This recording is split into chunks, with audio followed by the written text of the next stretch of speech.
There are two kinds of trips that you can take. The first kind of trip is the kind where, as you travel on this trip going somewhere, that the journey is part of the trip. You ever been on one of these? Right?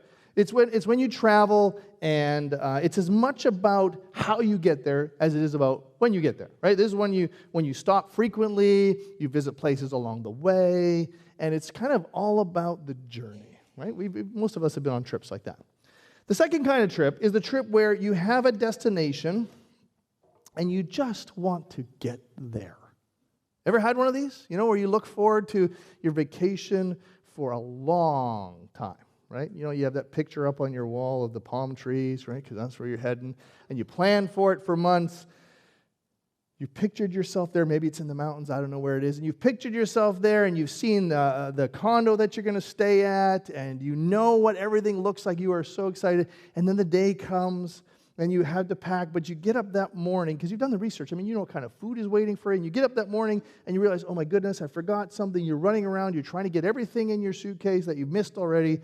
Then you get in the car. You're kind of a little bit late, and so traffic is a tremendous irritant as you go along. You're like, come on, right? And you had to get up super early anyway to get to the airport. And so you get in the car, and then it's 50 questions. You know, do we have everything? And now you're partway there, and someone's like, oh, I forgot this. You're like, well, it's too late now because we got to get to the airport. And then when you get to the airport, you see the price on the parking. You're like, oh, when did that happen? We're going to go broke when we get back. And you're like, okay, but I got to do it now. And so you go in, and they've changed the process for check-in yet again. And security is different than the last time. You're like, oh, come on, I got to take off my shoes again. Last time I didn't have to. And then you get through. You finally get through security. You're at the gate, and you're running because you're late. But then you get there, and it's actually delayed. And then by the time you get on, you find out that there's no legroom for your seats. The passenger is rude, and there's someone sitting beside you. You don't want to sit beside you. And all you can think of this entire time is, I just want to get there. Anybody had a trip like that? We are starting a brand new teaching series. It's going to carry us all the way to Christmas. And it's called Lessons from the Desert. And just like the video, it's all based on this idea that in our lives, we are frequently between where we were and where we'd like to be, but we're not there yet. And we're pretty comfortable with where it was, and we have this picture of what we would like life to be like. But it's not there yet. It's actually based on a book called The Land Between by a guy named Jeff Manion. Excellent book, by the way. If you ever want to read it, I would highly recommend it. It's where I got the idea for this from. And it resonated with me because it challenged to the core, what do we do when we're in between where we were and where we want to be? Because the desert is the land where life isn't like it used to be, and the future isn't really decided yet. The desert's where everything that would normally be is interrupted. It's not the same as it was before. It's John sitting at his kitchen table. It's after midnight. He can't sleep. In fact, he has trouble sleeping a lot of nights now. 2 years ago, his business was booming. I mean, he couldn't even get enough people to work, but now he's only had 2 jobs in the last 3 months. It's down to him and one other employee. And he wonders how long the family can live off their retirement savings before they have to take more drastic measures. His stomach is in knots all the time. His health is being affected. And he looks at the bills and thinks, what do we do next? John is in the desert. It's Rachel who's frustrated. She's close to tears again. It's another day. It's another fight. Their marriage has always been volatile, but lately it's just been so tough. And the last fight was a doozy. Her husband stormed out and yelled that maybe this time he's not coming back. And she could feel panic kind of creeping in at the edges. What if he means it this time? What would happen to the kids? It's so overwhelming. All she wants to do is run as far as she can go. Rachel is in the desert. The desert is unique to every person. And it can come very quickly. And you know how that is. It's the place because it's where you were and where you want to be. It's where the future is in question. It's where nothing feels normal, and it can happen very suddenly. And as quick as the boss calling you and saying, your position's been eliminated. Or someone looking at you and saying, I don't love you anymore. That tumor, it's malignant. Mom, Dad, I'm pregnant. Dad, I'm calling from the police station. We're moving. Your mother and I are getting a divorce. Or they're dead. It can happen suddenly, and all of a sudden we're thrown into this new place with new vocabulary, things we never wanted to learn, things we never wanted to know. But other times, it can happen slowly. A gradual loss of a financial position, a child that drifts away from their faith, the slow erosion of a marriage over the years. And whether it is quick or whether it is slow, the desert pretty much looks the same. I was 38 years old, and I had been listening to God, and I'd largely succeeded in a lot of things that I put my mind to, but I felt like God had been calling me into full-time pastoring. And my wife and I had been having this conversation for a long time, and so left my career, moved into new, and I was filled with hope. Even though we had to change our lifestyle, I was good. God was going to use us. Things were going to be good. God was going to provide. I was going to make a difference. And as the months and then the years passed, things did not go the way I pictured them in my head. It was more difficult than I thought it would be. People were more difficult. It was stressing me out. It was affecting the love I had for the church. And I found myself way too often being depressed and wondering, did I miss what God said? Or was this just me? Sleeping poorly, expectations not quite what I thought, and I found I was less joyful than I had been before I went into ministry. Have you ever been in the desert? Are you in the desert now?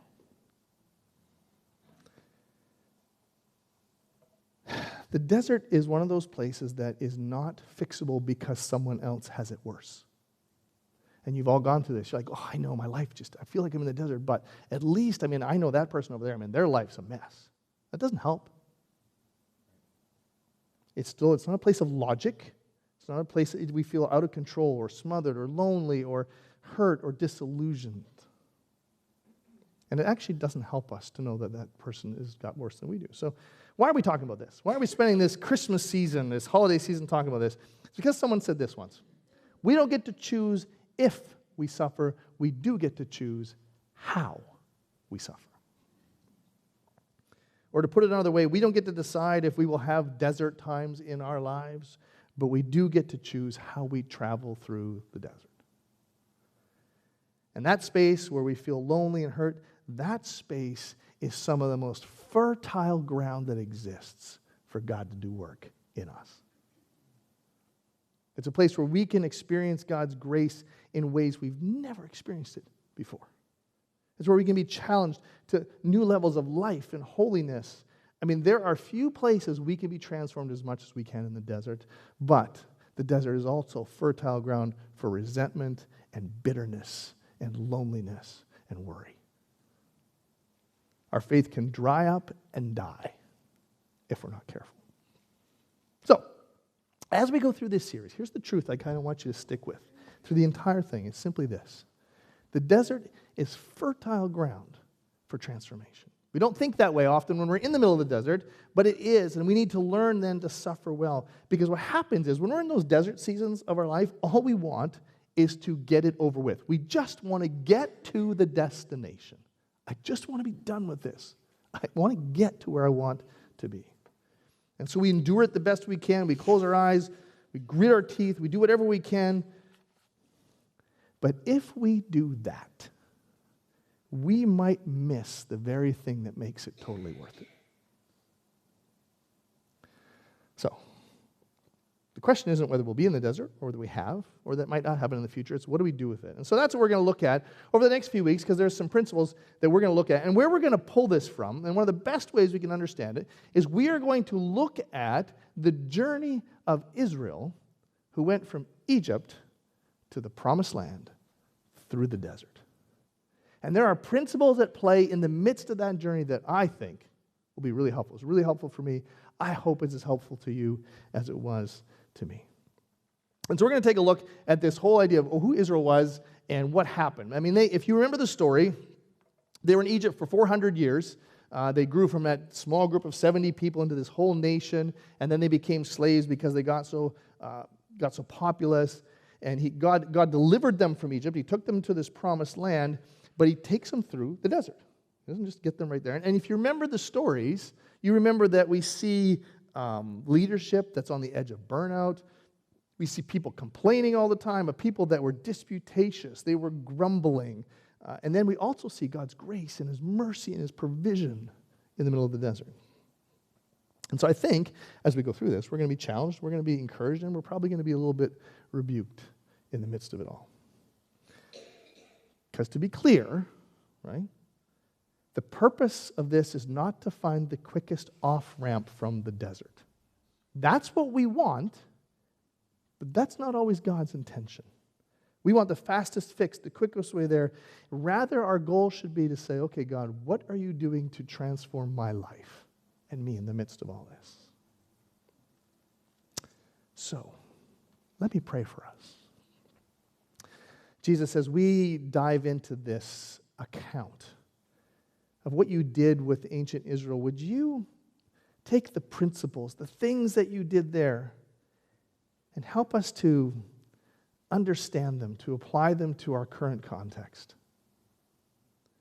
Because God, the desert does not mean that you are not there or that you're not at work, but that there is a chance, an opportunity for us to become, to experience what we've never been able to be, become, or experience before.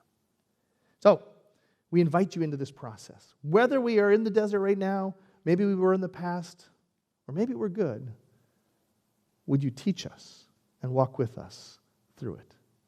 It's in your name I pray. Amen. So, our journey begins in the middle of the wilderness. Moses has just spent the better part of 40 years in the wilderness. He had run away from Egypt, 4 decades of living a nomadic life as a shepherd. He's exiled far from where he grew up, his family of origin. And we'll pick up the story there. Now Moses was tending the flock of Jethro, his father-in-law, the priest of Midian. And he led the flock to the far side of the wilderness, came to Horeb, the mountain of God. There the angel of the Lord appeared to him in flames of fire from within a bush. Moses saw that though the bush was on fire, it did not burn up. So Moses thought, I'll go over, see this strange sight, why the bush does not burn up. I think we mostly of us would do that. Okay? So when the Lord saw that he'd gone over to look, God called to him from within the bush. You got to picture Charlton Heston right here, right? Moses, Moses. I can't even do it. My voice is low. And Moses said, here I am. Do not come any closer, God said. Take off your sandals, for the place where you are standing is holy ground. Then he said, I am the God of your father, the God of Abraham, the God of Isaac, and the God of Jacob. At this, Moses hid his face because he was afraid to look at God. And the Lord said, I have indeed seen the misery of my people in Egypt. I have heard them crying out because of their slave drivers. I am concerned about their suffering. So I have come down to rescue them from the hand of the Egyptians and to bring them up out of that land into a good and spacious land, a land flowing with milk and honey, the home of the Canaanites, the Hittites, the Amorites, the Perizzites, the Hivites, and the Jebusites. And now the cry of the Israelites has reached me. I have seen the way the Egyptians are oppressing them. So now go. I am sending you to Pharaoh to bring my people, the Israelites, out of Egypt. So, if we're going to treat the desert as a place that's fertile ground for transformation, we need to lay down some basic principles, and they'll set the stage for what we're going to talk about over the next 6 weeks. And here's the first one. God cares deeply about our desert. Because this is the first thing we do usually when we're in the desert. We say, God, what is wrong? Don't you care? Aren't you paying attention? Why is this going on? What lesson do you want me to learn? I mean, come on, God, you're not even communicating to me. What is it? You obviously are too busy. Or maybe you just don't like me very much. And we begin to question. But let's back up. If you back up a couple verses before we just read, look what we read. We said, during this long period, this 400 years and ongoing, it says the king of Egypt died. The Israelites groaned in their slavery and cried out. And their cry for help because of their slavery went up to God. And then look at this. God heard their groaning. He remembered his covenant with Abraham, with Isaac, with Jacob. By the way, when the Bible uses that word remembered, it doesn't mean God forgot. It's a term they use to say he focused in on, he knew it. It was on the front of his mind. And so God looked on the Israelites and was concerned about them. Very interesting. The word heard here actually means to listen with interest, to understand, to say, I get what you're going through. And concerned about him, this little phrase here, it sometimes gets translated knew. In other words, he knew. He is the God who knows, a God who gets it. Sometimes it meant to know by experience. In other words, God looked down at the suffering of his people and said, I get it. I feel it. I understand it. I'm not ignorant of it. I'm not ambivalent. It's not that I don't care. I care deeply. And then we read that he tells Moses, I've seen this, which means he watched, he observed, he gave attention to what was going on. See, when things are not going well, when things are difficult, when it's not moving very quickly, it feels like we've been abandoned, and yet God cares deeply about your desert experience. He's never ignorant of your suffering. He's never too busy to feel your hurt with you. When my father passed away almost 8 years ago now, I remember the friends who came alongside, and they understood. And they would pray with us. And when I would talk to them, they would talk to you with tears in their eyes because they understood, they got it. There is something extraordinarily comforting to know that God understands, that he cares deeply about it. God, he heard them. He knew that Israel was in pain. He knew that it was a problem. But don't miss this, okay? God heard their distress and said, I'm going to take them out of Egypt. I'm going to rescue from their distress. And where was he going to take them? The desert. It's very interesting. He lays out the picture of the promised land, but he doesn't take them from Egypt to the promised land. He takes them from Egypt into the desert. Because even though Egypt was a place of slavery, it was also comfortable. It was lush. It was green. Food was abundant. And the land they're heading to is known to be this kind of land, land flowing with milk and honey, but in between is the desert, an undesirable space between two other spaces.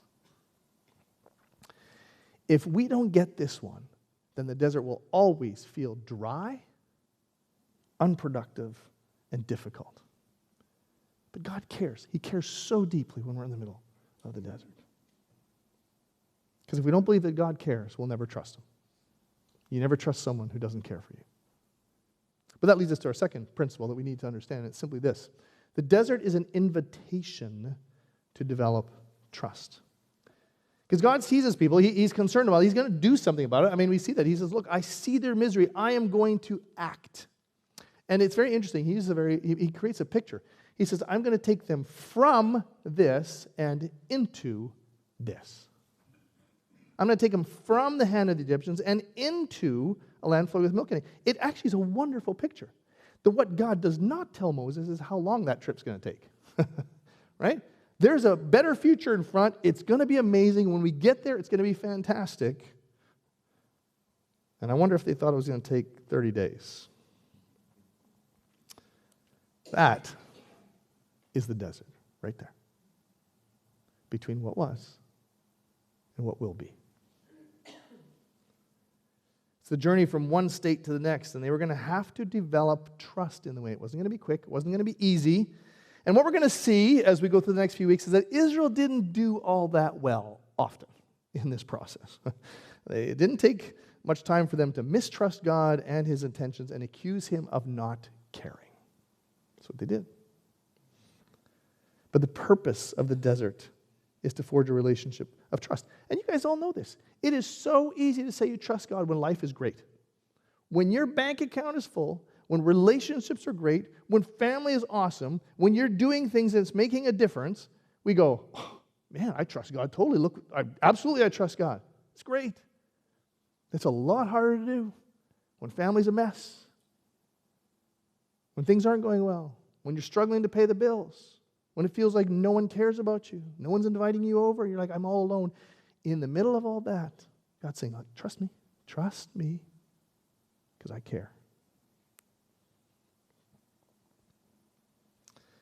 That's why when he talked to Moses and said he was going to deliver the people, he told Moses who he was. He started there. He didn't actually start with what he was going to do. He said, this is who I am.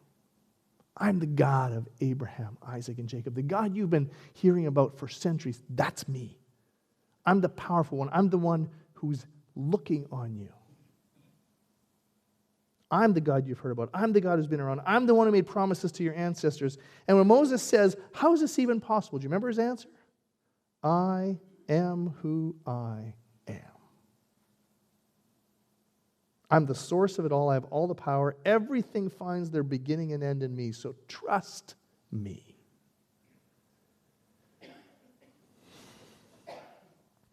Because what the desert does is it teaches us that we do not have control of our lives. We kind of know that, but in the desert it becomes really clear. But the desert's fertile ground. It's a place for transformation. And when we begin to say, okay, God, I will believe that you care deeply about this. You're not absent, and that you're inviting me to trust you, even though everything around me says, why should I trust you? You're not doing anything. Then we can let him begin to transform us. So here's the last one, and we're going to come back to this one over and over. The desert requires cooperation for transformation. This is why trust is so foundational. Because you never cooperate with or work with someone you don't trust. God says, look, you have to trust me, because if you don't trust me, you're not going to work with me, and you have to cooperate with me if you want to be transformed, if you want to be different. We actually have to trust that God has our best interests at heart, even when it doesn't look like it. We have to trust that he knows what he's doing when everything in our life says he doesn't have a clue what he's doing. We have to trust that he's actually working when it seems that he's absent. We have to trust that he's good when everything feels bad. We have to trust that he's not abandoned us. Because God is looking to transform us into something amazing. There's a story of a man. He brought his family in from the country. They lived in a part of the country that just very poor. They had never seen anything. Their first visit to the city, they go to this nice hotel. They check in. And they've never seen anything like it. I mean, it's spectacular. They're in awe of this hotel and everything. And the father and the son, they see a door. They'd never seen an elevator before.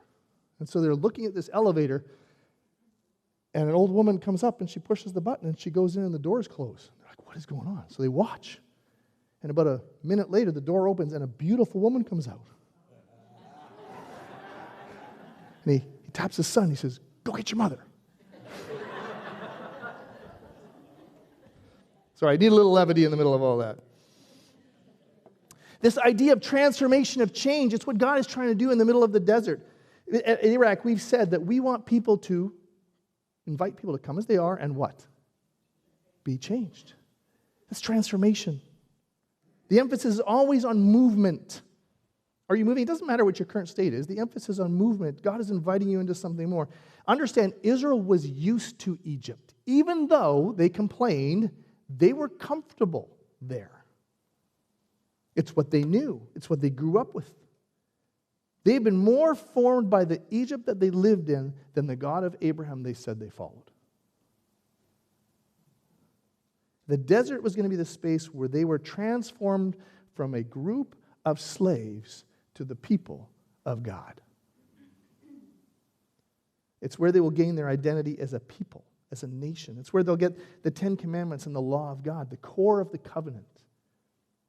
It's where they're going to build this portable worship center, the tabernacle.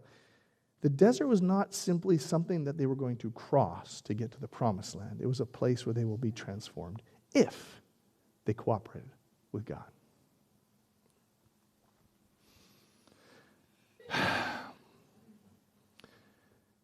It's going to require cooperation for transformation. And what we're going to find as we go through is that Israel did not necessarily do all these things. They didn't trust that he was good and working, or they knew what he was doing. And so, we read this. You yourselves have seen what I did to Egypt. This is what God says later. When I did to Egypt, how I carried you on eagle's wings and brought you to myself. Now, if you obey me fully and keep my covenant, then out of all nations you'll be my treasured possessions. Although the whole earth is mine, you will be for me a kingdom of priests and a holy nation. These are the words you are speak to the Israelites.